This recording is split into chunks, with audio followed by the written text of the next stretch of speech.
Bismillahirrahmanirrahim. Kuliah nombor 3. Tajuk kuliah nombor 3 ini ialah persoalan tentang mengapa semua orang mesti faham tentang ekonomi. Dalam kuliah nombor 2, saya telah menerangkan bahawa persoalan yang dibincangkan dalam ekonomi matlamatnya ialah untuk melihat tentang tingkat kebajikan masyarakat, untuk menjadikan individu dan seterusnya tingkat kebajikan negara. Jadi ekonomi ini adalah satu disiplin yang mengkaji tingkah laku manusia, kerana manusia itu boleh berperanan pertama sebagai pengguna,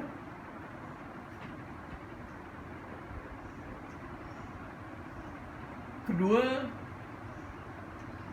sebagai pengusaha atau pengeluar, dan dalam ekonomi dipanggil sebagai firma. Firma.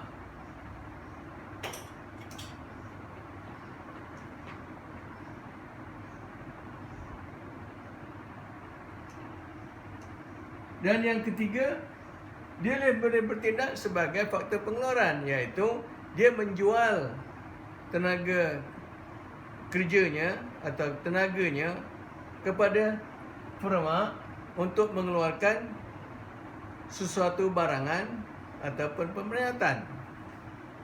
Jadi kita panggil dia sebagai buruh lah. Dan tiap-tiap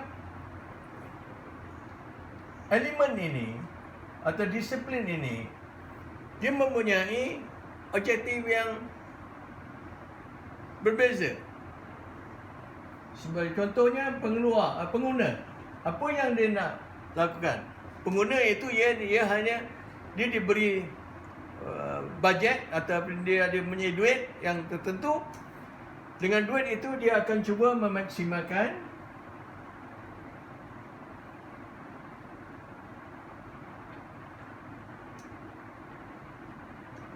kepuasan dia. Apa tu kepuasan? Kepuasan ni apa yang kita nikmati. Puas, kita rasa puas. Itu maksudnya. Untuk dapatkan tingkat maksimum kepuasan. Bagi pengeluar pula atau firma, pengusaha, dia cuba memaksimalkan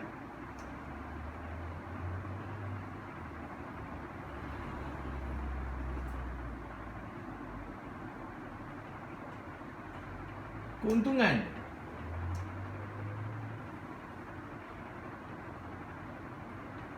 Iaitu dengan dibagi faktor-faktor pengeluaran, dia beroperasi menggunakan faktor pengeluaran yang ada, mengeluarkan sesuatu barangan, dan barangan itu akan dijual.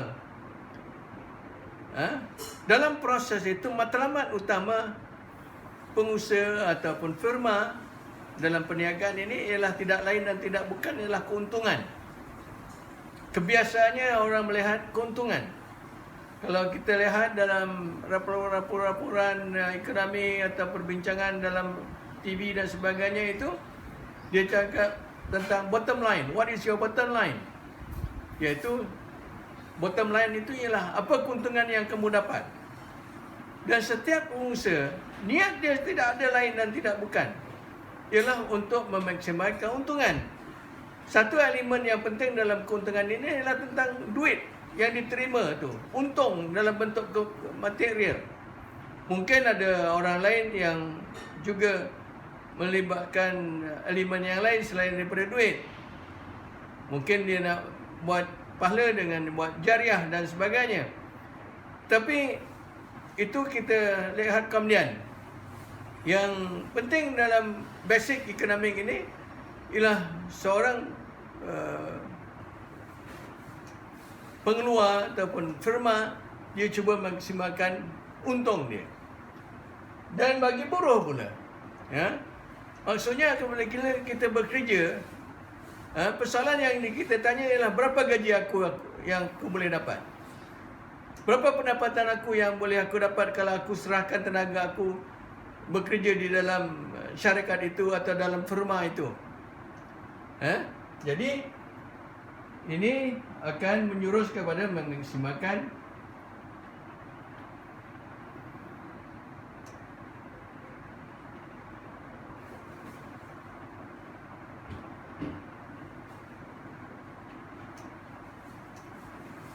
pendapatan ataupun upah. Dalam ekonomi dipanggil upah lah. Jadi ini yang kita nak bincangkan. Inilah kelakuan kita. Faham itu? Jadi kita nak belajar tentang kelakuan kita. Ekonomi satu subjek yang mudah, sangat mudah dan menarik. Kenapa? Kita membincangkan tentang kelakuan kita sendiri. Dia berbeza dengan subjek lain, tahu tak, saudara-saudari? Dalam macam kita belajar sejarah, kita cuba menghafal event-event yang berlaku pada tahun-tahun yang lepas, zaman dulu. Tapi dalam ekonomi, kita membincangkan tentang kelakuan kita. Kita mengkaji tentang kelakuan kita. Kelakuan yang kita buat itu ditulis balik dalam buku. Ditulis balik dalam teori ekonomi. Jadi, saya nak tunjukkan kepada saudara dalam siri kuliah saya ini. Kuliah saya ini panjang mungkin. Dia ada banyak siri, mungkin sampai 100 siri, 100 kuliah untuk sampai kepada akhir tajuk yang akan saya ajar kepada saudara-saudari. Jadi saya bermula dengan andaian yang paling keadaan yang paling mudah sekali. Kita simplify semua sekali asas dia. Macam kita belajar matematik, kita belajar daripada bawah. Dan saya nak tunjukkan kepada saudara-saudari bagaimana semudahnya ekonomi itu. Kerana ekonomi ini bukan masalah penghafalan. Ekonomi ini masalah pemahaman. Kalau kita faham, soalan bagaimana dikeluarkan, ditanya pun kita boleh jawab sebab kita faham kelakuan kita. Jadi saya harap bagi mereka yang ada di tingkatan 4, tingkatan 5, tingkatan 6, pelajar-pelajar diploma dan ijazah yang baru pertama kali mengambil subjek ekonomi, ikutilah program kuliah saya ini. Saya nak membantu saudara-saudari untuk memahami dengan keadaan yang paling mudah sekali. Dan kuliah saya ini akan pendek-pendek, mungkin dalam antara 5 minit hingga 15 minit. Jadi saudara-saudari boleh mengikuti program saya dengan secara santai melalui Facebook saudara-saudari, melalui komputer saudara-saudari, ataupun melalui handset saudara-saudari. Sambil duduk-duduk borak dengan kawan, berbual dengan kawan, kita saudara buka YouTube, tengok kuliah saya, kuliah nombor 1 apa, kuliah nombor 2 apa, kuliah nombor 3. Perlahan-lahan kita bentuk, develop pemahaman ekonomi ini supaya saudara-saudari dapat latih. Mudahnya ekonomi ini. Memang mudah. Saya belajar ekonomi masa umur saya 16 tahun. Saya masuk universiti umur 18 tahun. Saya keluar universiti daripada Universiti Melaya, umur saya tamat pengajian, umur saya baru 21 tahun. Dan saya keluarkan buku saya ekonomi yang pertama dalam bahasa Melayu umur saya baru 24 tahun. Sekarang ini saya dah menulis lebih daripada 11 buah buku ekonomi. Kerana apa saya boleh buat? Kerana saya mendapati bahawa ekonomi sungguh menarik dan sungguh mudah dipahami.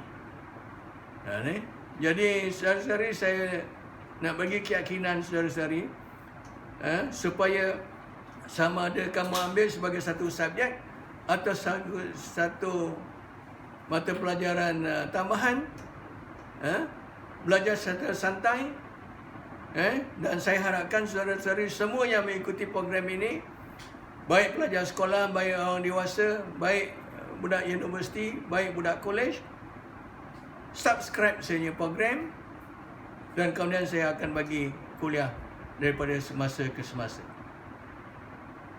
Jadi benarkan saya membantu saudara-saudari. Saya ingin membantu saudara-saudari supaya saudara-saudari faham tentang ekonomi ini dan dapat mengikuti program ekonomi ini dengan baik supaya semua orang rakyat Malaysia faham apa itu ekonomi. Dan kemudian apabila sesuatu dasar berlaku atau apa yang event yang berlaku baik dalam negara atau luar negara, kita tahu apa kesannya kepada kebajikan kita. Untuk itu, Assalamualaikum warahmatullahi wabarakatuh. Terima kasih.